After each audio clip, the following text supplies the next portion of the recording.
I've been fairly lucky this first run of Corona, because A, my family's been healthy, and B, most of my stuff I shot right before, so I had like a nice 2-month period of being in quarantine where I was like, new stuff was rolling out. You know what I mean? It was like I felt like I was not working. Are you able to audition via Zoom?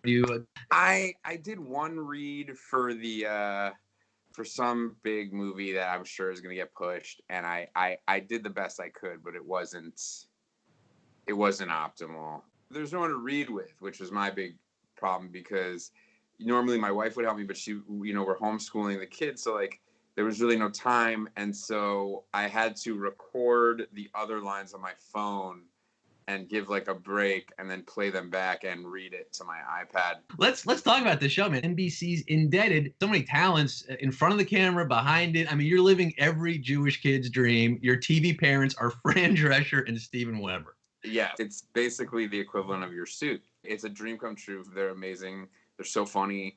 They're so good looking. I often wonder how I was lucky enough to be like thought of as like genetically a parcel of them. So I that's great. It's certainly up to my like people think I'm better looking now. Yeah, I mean Abby Elliott and Jesse Hodges. It really is. I can't wait to get to, one of the frustrating things about this for me personally is that it was one of the first years in a long time where I knew what I was going to be doing, and I liked my job. I can't wait to get back to it. I've heard many a good story about The Nanny. I mean, most of the stories I hear from The Nanny are from Fran's perspective, so they're really cool because you get to hear like how that happened, like especially for Jews. So she made The Nanny by meeting at the time the head of CBS on a plane, and she was coming from shooting a movie with Dan Aykroyd, and the guy was like so enamored with her, which is understandable, that he was like, well, do you have any ideas? And she had this idea. And so her and her husband at the time wrote the show, and it was all set to go. It tested like hugely. And they said, well, what if the character is Italian? Cause we're like, we don't like Jews are like, I don't know if America wants Jews. It was like, no, it's gotta be Jewish. It's gotta be Jewish. That's who I am. And that's why people will watch the show. And she turned out to be 100% right. And she never changed her last name, and like shit like that, I really respect, Yeah. I mean, look, Seinfeld was on the air at that point. You think TV execs would sort of come around to the idea that... I think it was a woman, honestly. I think that they were like a hot Jewish woman like that, you know what I mean? Who like is embracing it. That doesn't seem... They got to make her Italian so she's like exotic. Yeah. Who do you think you are? Gina Gershon?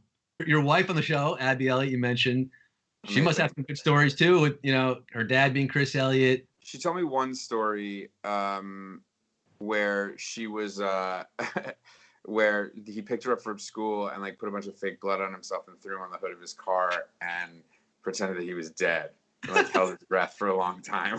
Normal dad behavior. Did he come around set? Was Chris around set at all? No, Chris was shooting Schitt's Creek, unfortunately. Which we share a little bit of DNA with, and we just kind of were like wanted him to come around. No spoilers, but I'm sure he'll be around next year. Let's just hope there's a next year. Like in the world. The world may end, but Indebted will get picked up. It'll be the last transmission going into space. Yes. Abby plays your wife on the show. She is a Jewish woman on the show. She's Shiksa goddess on the show. Yeah. So she's married in Jew, like many of my brethren have done. She didn't have to have like a rabbinical consultant on set to Jew her up for the role. No. In fact, the less she knew about Jewish, the better. She would actually say that to us. Like, is that how you say it in Jewish? It was like a big Abby Elliott sentence that I heard a lot, which I actually find more comforting. Like I prefer to have a language of Jewish and not Hebrew. I know, because like Hebrew is an Israeli thing. I mean, American Jews don't speak Hebrew. And Israelis don't share a lot of the religious bullshit that American Jews do. I mean, if you go to Israel, most Israelis are like, we do Passover for like a half hour, They're like, they're not in, they're like, then I got to go back and sell shawarma. It's a Beverly Hills with better parking.